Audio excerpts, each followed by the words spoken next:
Flumini Maggiore ospita l'Andaras Traveling Film Festival alla sua seconda edizione fino al 23 agosto, 5 giorni di cortometraggi che raccontano i sentieri del mondo. Per la serata d'apertura la regista Lisa Camillo ha presentato il suo documentario Balentes sulle basi militari in Sardegna. Antonia Moro. Questa è la storia di un popolo costretto al silenzio.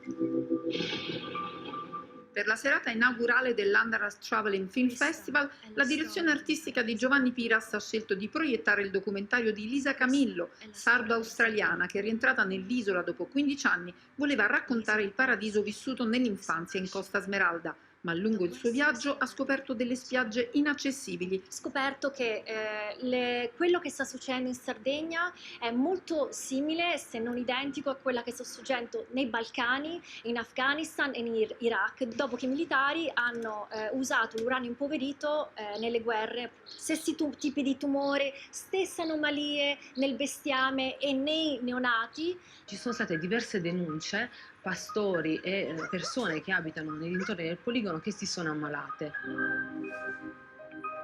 Cerchiamo di fare il massimo, però alla fine il colpo parte, cioè non possiamo... Sono anche tantissimi militari, sono più di 3.000 militari ammalati che sono abbandonati, nessuno ha purtroppo un sostegno dallo Stato.